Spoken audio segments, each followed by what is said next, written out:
Hola,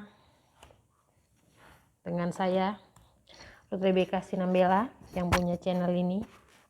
Kita bikin segmen baru namanya gendut rasa. Gendut rasa itu curhat, gendut itu as you see, gendut. Jadi kita belum tahu sebenarnya ini konsepnya kayak gimana ya. Jadi flow, kita mau curhat tentang berbagai hal. Kali ini aku mau curhat tentang pengalaman pertama kali terkonfirmasi positif COVID. Ada beberapa list pertanyaan yang udah disiapkan oleh suami saya. Dia akan bertanya, saya akan menjawab. Dimulai. Mulai ya. Oke. Ini pertama, kamu tuh masih ingat nggak kapan kamu tahu kalau kamu tuh terpapar atau terkonfirmasi positif COVID-19? Aku swab hari Senin tanggal 15 Februari 2021. Terus malamnya dikabarin tuh dari orang pelayanan rumah sakit di WhatsApp, cetakan si ini, Nick ini positif COVID. Jejeng. Hari itu gue tahu, seminggu yang lalu, 15 Februari. Nah itu sebenarnya kamu tahu nggak tuh, kamu tertular virus COVID-19 itu dari siapa? Nggak tahu, tapi waktu hari Rabu itu aku ada nemenin papa, kan dia sakit, dibawa ke IGD seharian. Itu di IGD ada pemeriksaan macam-macam. Hasil pemeriksaannya tuh agak mengkhawatirkan, jadi terus kita minta di swab kan papa, ternyata dia positif. Terus inisiatif aja sebenarnya, merasa secure sebenarnya, nggak akan mungkin lah aku COVID, kan udah divaksin 2 kali gitu. Ternyata tararat kayak gitu positif. Nah itu setelah kamu tahu kamu terpapar COVID-19 ya, kamu itu gimana perasaannya? Marah, sedih, apa menolak, apa biasa aja? Yang kamu rasakan dalam hatimu itu apa? Kayak mana lah bilangnya ya, deg-degan tapi biasa sebenarnya, tenang gitu tuh. Tapi laki awak itu gusar dia, karena dia gusar aku jadi galau kan waktu itu. Ya kayak gitulah, agak berusaha menerima tapi ada penolakan dari diri sendiri karena kasihan dia laki awak itu. Ternyata ujung-ujungnya yang kasihan awak, bisa awak tidur sama dia. Next question. Lalu kemudian setelah tahu ya terpapar COVID-19, kemudian itu kamu kasih tahu nggak lingkungan, apa memberitahu warga sekitar?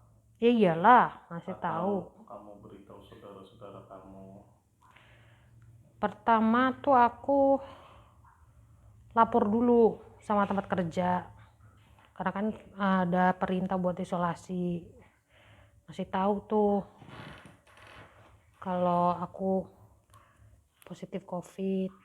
Terus kasih tahu PRT by WhatsApp, padahal sebelah rumah. Terus kasih tahu keluarga gitu, biar ya perlu support dan doa dari mereka gitu.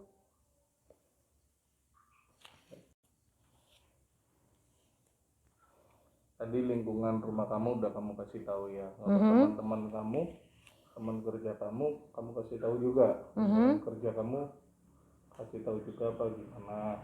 Iya, mereka tahu dong. Mereka tahu. Mereka yang paling pertama tahu. Lalu setelah mereka tahu, mereka gimana sikapnya?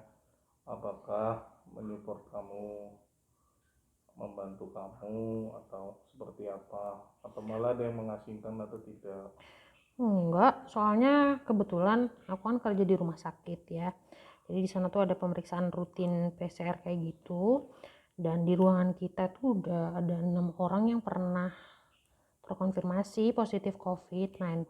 Mereka udah pernah melalui berbagai prosedur isolasi kayak gitu. Jadi mereka malah ngasih saran, baiknya kamu kayak gini, lapor ke sini, harus ngapain selama isolasi kayak gitu.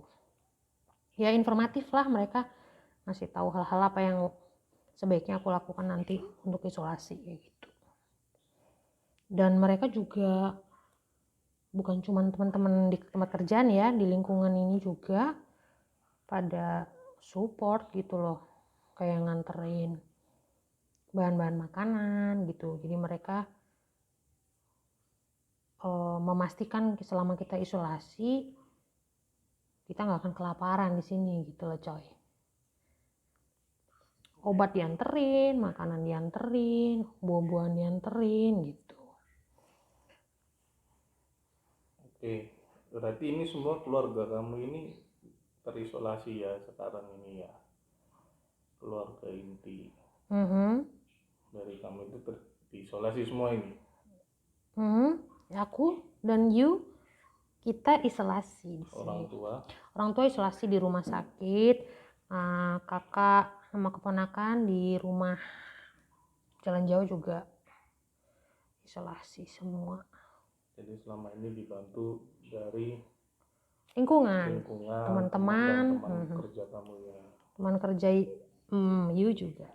Dan selama menjalani isolasi mandiri, ada hal yang paling menyenangkan gak yang kamu alami? Itu apa aja? Menyenangkan. Sebutin apa aja. 7/24 jam, 7 hari per 24 jam, I'm with you, kah? It's never happen ya. Terus yang lain? Gak ada. Ya, pokoknya I'm spending more time with you. Yang lain? Tadi katanya dibantu sama teman-teman. Oh ya itu juga. Menyenangkan ya? Ya menyenangkan, tapi juga ada rasa gak enaknya kan, kayak ngerepotin kayak gitu loh. Terus harapannya kamu untuk COVID-19 ini ke depannya seperti apa? Aku berharap ini semua cepat berlalu, tuh virus-virus cepat hanya dari muka bumi ini. Banyak orang yang terhambat pekerjaannya, rencananya karena si COVID ini. Jadi kita tuh sulit buat bergerak ya.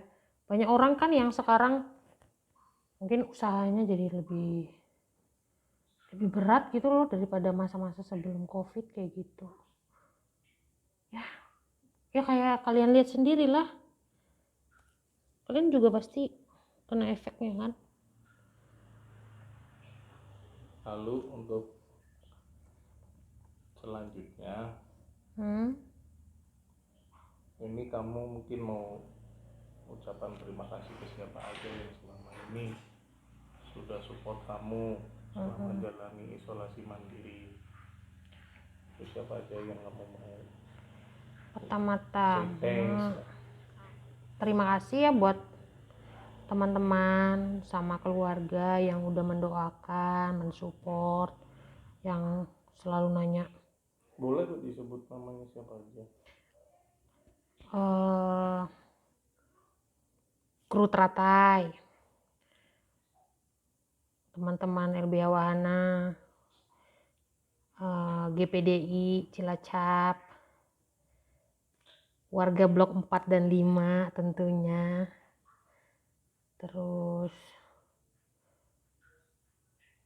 semuanya lah, nggak bisa disebut, banyak banget yang pada baik tuh. Kayak Mama Mario tuh suka bolak-balik ngirim makan, ya ampun aku sampai kayak sapi mau Mama Biak terus di sini. Terus Mbak Nina, Mbak Wiwit barusan ngantar Mama Mia. Ini cirengnya cantik banget kayak kerang. Terus Mbak Nurul bolak-balik tuh ke sini. Terus Mbak Tunjung, Mbak Cici, Bu Betty, Bu Rohma, terus Eda Esther, Mama Karen, terus Monik yang sudah ngegojekin si Madu, Kakak Sandy di Jakarta yang bolak-balik ngirim makanan dan buah, Umi Supri, kru ADM and kasir RSUD.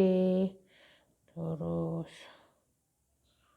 siapa lagi yang mau aku sebut sini? Bu RT, Pak RT, Mama Bapak Kian. Banyak kali awak jadi lupa. Siapa lagi ya? Dan suami aku yang jelas-jelas harus diterima kasihkan. 7/24 dia harus sabar menerima omelan istrinya ini. And God for taking care of our family. Oke, untuk terakhir ya, ini ada nggak sih tips dari kamu mungkin buat teman-teman biar jangan sampai terpapar COVID-19? Apa kiat-kiat untuk menghindari itu? Apa? Seperti apa? Menghindari kayaknya mustahil loh kalau aku bilang. Karena mau nggak mau kayaknya kita bakalan terkontaminasi pada akhirnya. Kayak zaman dulu ada rubella yang kan semua orang udah terkontaminasi sampai kita semua bisa bertahan, udah terbiasa. Mungkin nanti lama-lama ya pada zaman yang akan datang tuh anak-anak kita, kalau sekarang kita bilangnya aduh mah aku lagi flu nih, mungkin nanti pas kita udah punya anak ya, anak kita udah umur berapa gitu, aduh mah aku puyeng nih lagi corona. Mungkin nanti zaman dahulu tuh corona, zaman yang akan datang corona tuh kayak flu zaman sekarang gitu. Ini memang fase yang harus kita lewati gitu. Aku sih nggak ngerti ya mau ngomongnya kayak gimana karena aku bukan orang medis ya. Yang penting sekarang protokol yang udah diterapkan oleh pemerintah ya harus dilaksanakan kayak gitu. Itu sekalipun udah divaksin seperti itu. In my case, aku sudah 2 kali vaksin. Udah lulus harusnya kan. Justru hampir seminggu kan udah divaksin, ternyata aku terkonfirmasi positif. Oke.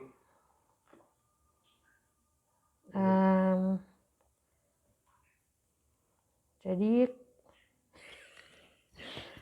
kentang banget nih endingnya nih. Intinya ya kita tetap patuhi protokol karena COVID itu kan efeknya ke orang beda-beda. Ada yang mungkin daya tahan tubuhnya baik, jadi dia nggak bergejala gitu kayak aku gini. Tapi ada orang yang kayak dia punya komorbid atau penyakit bawaan, drop parah banget gitu. Jadi kita tetap harus kayak cuci tangan, pakai masker, jaga jarak, terus kalau mau kurang-kurangi berpergian kayak gitu di kerumunan, social distancing ya. Itu harus banget kita laksanakan supaya kita terhindar gitu loh dari hal-hal kayak gini. Dan jangan lupa konsumsi makanan yang bergizi, vitamin, terus olahraga. Stay safe, stay healthy. Sampai jumpa lagi di Gendu-Gendu Terasa di segmen berikutnya. Bye.